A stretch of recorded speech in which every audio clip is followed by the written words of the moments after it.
Sweet Tea Charleston is known for its tea-inspired bakes, cakes, and other treats. I sit down with the owner of Sweet Tea Charleston, Theresa D Allesandro, for a special edition of Quintin's Close-Ups. And be sure to download the free Quintin's Close-Ups app in your Apple or Google Play stores. And listen to this interview later on iHeartRadio. Theresa D Allesandro. Hello. It's so good to meet you. So nice to meet you. I appreciate it greatly. Obviously, you are the founder, creator, and owner of the Sweet Tea and Tea Pastry, Sweet Tea Charleston. Yep. And I know it's a tea shop inspired bakes, cakes, and treats. Yes. And you're all delivering around Charleston. I do, yes. Tell me this, what is inspiring you these days? I have always loved the tea shops in England. I've gone all over England. I have visited everything from the fanciest high teas to the smallest, tiny hole-in-the-wall grandma's scones type of shops, and I love them all. And they feel very southern in nature, which is what kind of surprises me that we don't really have them here. It's a very traditional, it's a warm, and it's a really great way to just spend time with those you love. And it feels very southern, and I wanted to bring that to Charleston because it feels like something Charleston really needed.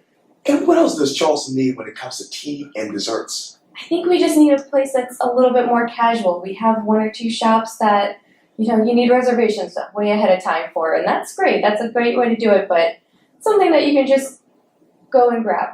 Yeah. And just sit down with your best girlfriends and grab a cup of tea and a nice scone, and you can just start your day together. And we don't really have a good shop for that. And I want to help bridge that gap a little bit.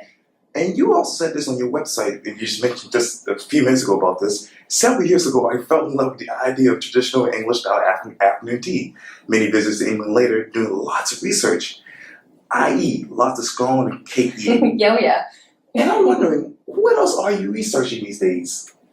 I'm looking for new ways to bring the Southern traditions into the English style. So I'm looking at ways to mash the two together, I suppose. Bringing red velvet and shortbread together, something like that.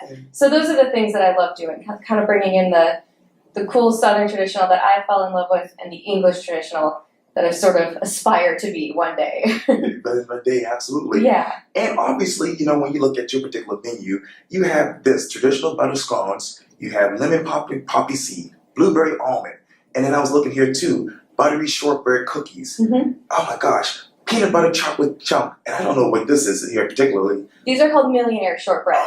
So they're basically homemade Twix bars. But they're very traditionally English, but sort of Southern spin because it's got the caramel, which just feels really, really traditional to me. It's Southern, but it's technically an English dessert. Right. And it's just, you can gobble them up. They're delicious. Delicious.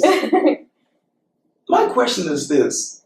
Which one of these desserts describe you?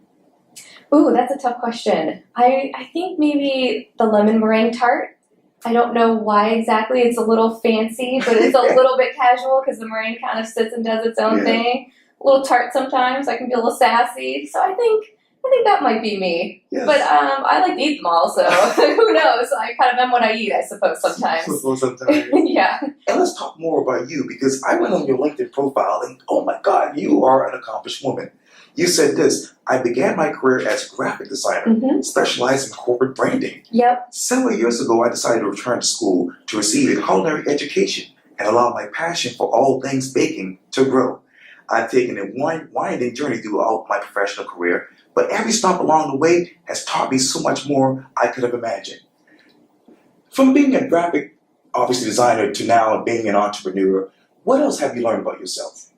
I've learned I've got a lot of shortcomings on my own. I can't do it on my own. It would be great to be able to, but I can't do everything. I can do my branding and stuff like that, but trying to market myself is then a whole different thing. I've never had to learn how to actually market myself. So just learning to rely on others' helps and opinions and being able to ask when I need help is something that I've had to learn how to do. It's not something I'm great at, so it's something I'm learning. And when you look at your professional career, what else do you look at right now? I want to learn how to grow the business in a way that works for me. I don't want to get too big to where I can't manage it. I don't want it to become something that I forget about. So I want it to be something that works for me and makes me happy without, becoming so overwhelming that that I don't love the passion anymore. So I want to make sure that that becomes, stays part of what I love. Because it's why I changed. It's why I changed my career. It's why I started doing this. I want to keep loving it. Keep loving And that's the most important part for me. And how do you keep loving this in the next 5 to 10 years in your mind?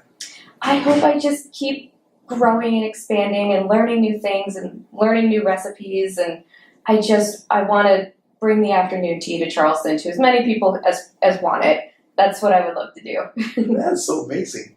Well, Theresa D Allesandro with Sweet Tea Charleston. Thank you so much for your time. I really, really appreciate this. Thank you. I appreciate it. Anytime. This was great. Thank you. You're welcome.